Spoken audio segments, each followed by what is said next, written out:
What's happening, fishing friends? Welcome to another episode. Today we're going to talk about some of the new limited edition lipless crankbait colors from, you guessed it, Booyah. As always, I'll give you an up-close look at some of these lures and talk about the whole special edition thing with the lure net deal. More on that in a second. And I want to talk about the rod reel line to throw some of these on. I'm a gear nerd. I know all you out there like talking gear and stuff, so hopefully give you some ideas in case you're wondering, what do you throw one on? So enough yapping, let's take a closer look. Starting with a color that's going to be awesome for spring, the red Craw color. So this is a pretty cool one. It's got the red up on top. Of course, red in spring, I've talked about it before. I didn't use it, and I was missing out. Red definitely works in spring. You can see it's got the like grayish black Craw lines. I like how they're kind of dotted, kind of molded out. But then if you take a closer look, I don't know how well it's going to show this. It's like a pearly kind of white. So this wouldn't have to mimic just crawfish. A fisher looking at this from below, if you're bringing it over them, can also be just a good, shad bait fish looking lure too. Now, these come in two different types. We've got the hard knocker and the one knocker. I guess I should have backed up a step. All of these custom painted lures are going to be available over at LureNet. This is their custom paint shop. Y'all have seen me show some of the the spook baits and stuff that they have before. They do limited runs of custom painted baits. So they have certain painters that will, do a painting on it. They'll do a mass production run. For these lipless crankbaits, they did 300 of each. Now that's for each color, each size, and each different type, and I'm going to talk about that more as I go, but they're a limited run. So if one of these colors you really like, if one just flies off the shelves for them, that's going to be one that they consider adding to just the regular rotational lineup. So if you're like, oh my gosh, this red Craw color is just amazing, I wish I could get this all the time, buy it, send them some sort of email saying you like it. The more feedback, or just, comment below as I go through these, and you have one color that's your favorite, comment below and let them know. They want all the feedback to see, what are people really liking? What do they want to see in the lineup? So like I said, only 300 of each, but I'm going to link it below. I've got a code DEBO15 that will save you 15% off on these, which is pretty cool that they did that because it's fun to check out some of these new colors and give them feedback. But again, I'll link all that down below. So that's the first one. Again, that red Craw color, I think that will definitely do some work this spring. And the thing about these little lipless crankbaits, even a little quarter ounce like this, you can sling these things so far. A half ounce, it feels like you can throw it across the daggum lake when you're out there fishing, but don't let the size fool you on the little quarter ounce. As just a little, smaller profile, this still puts out a lot of sound and vibration. Okay, next up, we've got my personal favorite out of all of these. This is the Graffiti Crab. They've done this weird, holographic, I don't even know what to call it, iridescent holographic. It looks like an oil spill, when you spill oil on water. It looks just like that. They've got the dark Craw lines on there, and the bottom is that orange color. I absolutely love this one. This is one that I want to see in the lineup. So Booyah, if you're listening, do this one because it's sweet. I think this will be great for, kind of dirty stained water, even especially if there's sun out there. I think that holographic kind of weird oil stain looking stuff will show up well. Next up, we've got the brown Craw. Now, I'll be honest, when I first started looking at these and opened them up, this was probably my least favorite. And I thought, it's pretty boring, brown and like a silvery, yeah, so what? But looking at it, it's probably going to be one of the most effective because the shad around here have that dark kind of black. It can be almost a brownish looking back to it. The bottom has got that pearly. This can do both. I mean, to me, this is a very good representation of either a Craw or bait fish. And without sort of flash to it, a natural look probably be the most effective one. But again, that Graffiti Craw is hard for me to take my eyes off of. But if you like the more natural colors, something kind of simple, that brown Craw is neat. Next up, we've got the Goldy color. I do like the orange. They had a number of these different kind of orange looks, kind of purpley. I'll show you one here in just a second, but orange is a good color. I do like to throw that. Again, this is one you could throw in the spring. It doesn't have to be red. Like a reddish orange, I think works well. Goes into a golden scale on the top. I like how they've done the netting, that kind of dark greenish with the black scales in between. I paint my own lures, so I have kind of a personal love for looking at these lures where they've come up with the designs, trying to do that kind of custom paint look to it. It's not just a couple colors blended together, so I kind of nerd out on this stuff. And of course, that one knocker will catch them. Okay, this next one up they call Bulletproof Gill, which is kind of interesting. They've you can see those hooks are sharp. I don't know if these come with mustad triple grips or what, but I mean, they are sticky sharp, those little EWG short shank. Perfect, you don't have to change the hooks on them, but you can see it's got this chrome with like a yellowish gold kind of stripe to it. It's got the yellowy, almost like a chartreusey hint to it, nose to it, then dark brownish back. But sunny days like this, there was a day, gosh, that's been a few years ago, Randy and I were throwing just a straight up, it was actually just a Cotton Cordell Super Spot, just a straight up silver and absolutely crushing them.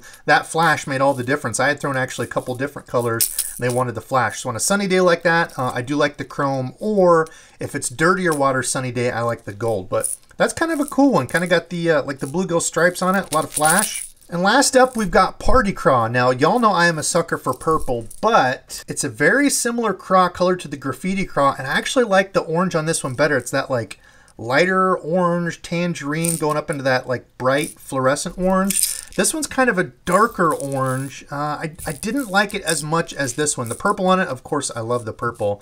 Maybe if it was purple and chartreuse, I would have picked up 100 of them. Love the purple, but I just didn't like that one as much as the Graffiti Craw. Cool color. I do like the black back into the purple, you know, with the cross stripes on it. And again, you can see how they've done that custom color with like the netting, you know, when you put that over the bait and spray it.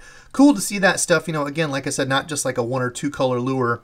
All right, listen, enough of this up close lure talk stuff. Let's go talk some combos. Okay, first up, let's talk about a combo for throwing these larger 1/2 ounce cranks on. So I want to show you a rod that I picked up. Unfortunately, I haven't caught many fish on it, but I've got a good feel of it. I've thrown it quite a bit, and that is the Lew's Signature Series. This is the old GOAT KVD. There you go.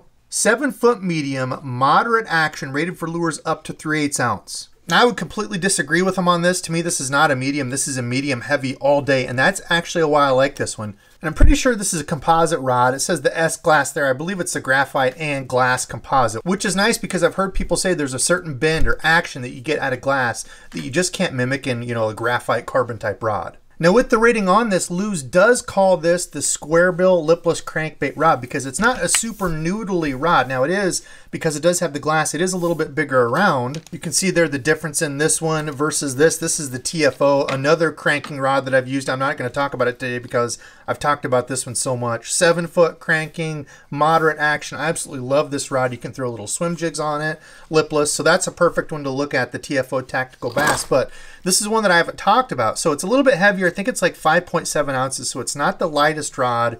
You're not getting that rod for this though. It's a little bit stouter of a crankbait type setup. So if you're throwing a 1/2 ounce lipless and trying to rip this through grass, you don't want a super noodly, waffly, you know, real bendable crankbait rod until you really set the hook and pull into it. And that's what this does. It's got enough backbone, but I mean, you can take that tip and bend it clear over. So when you get them pinned, you're going to keep those fish on. But if you're ripping it through grass or, you know, yo-yoing it or throwing like a 2.5 Squarebill on this, you know, it's not so waffly that you really can't fight them through that stuff and guide it through. But a rod I've liked a lot. Like I said, I haven't caught a ton of fish on it, but I've thrown it a lot. I've just got an old Corrado on here. I think I had some 12-pound fluorocarbon on it. We weren't fishing anything too heavy.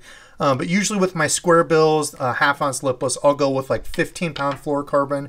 You can even go up to 17 if it's really heavy, gnarly stuff. But usually 15 for me. But that's one I've really liked. I don't see a lot of people talk about it, but it's a nice rod. All right, now let's talk about a rod that's closer to the $100 price point and one that you can do a number of different things with. So not just, you know, like treble hook baits. That's an old bait that I painted up.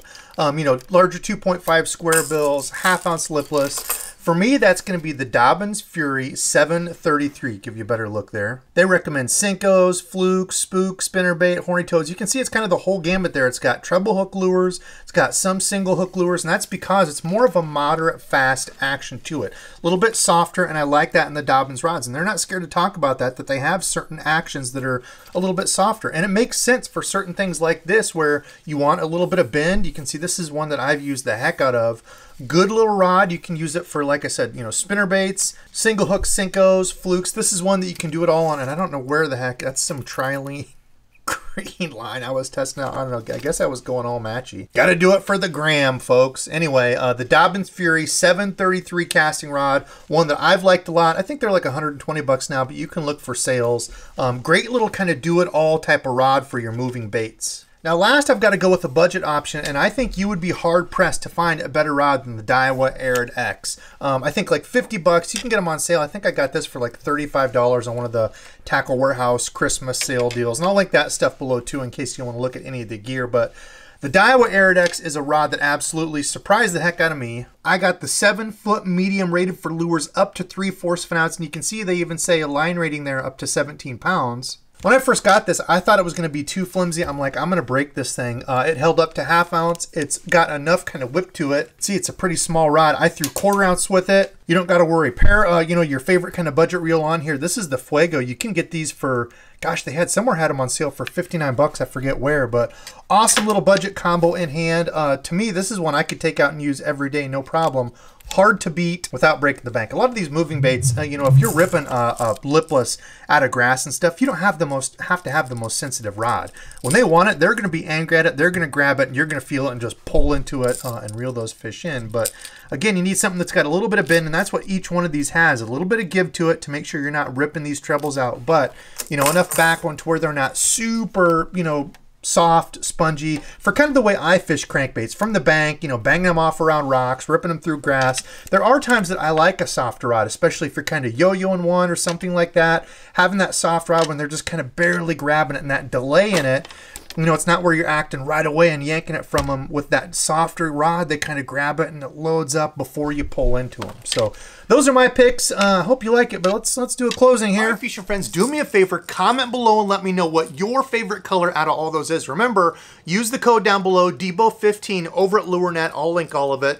Get some money off. And if there's one of these colors that you want to see in full-time rotation, that's what's going to tell them. Again, only 300 that they're making, but whichever one really sells, you know, kind of by popular demand, that's one they're going to put in rotation. And for me, that oil slick, purpley, iridescent graffiti craw is my #1 pick. So listen, I knew I took a couple weeks off there. Work and life in general had been just crazy hectic, and it was hard for me to keep up with anything. So I've definitely got more videos planned this week, a couple unboxings, probably a fudge stripe update. That's been a whole nother crazy story. Some other stuff to go with that. Maybe some rod and reel talk. I don't know. I need to get my butt caught up on videos. So thank you all. A number of people reached out to make sure I was okay. I'm okay, just a little burnout with the whole life and adult stuff. But anyway, love y'all. Thanks for watching. It is late. Oh, I need to subscribe, fishing friend. Mike Vogel. Mike actually was one of the people that reached out to me first and said, hey, I haven't seen you. You didn't fall through the ice or something, did you? Actually, I had a couple people ask me that. No, I haven't. I need to get my butt out on the ice soon. We finally got some low temperatures. But anyway, Mike and everybody else, I appreciate all y'all. Thank you all for watching, and until next time.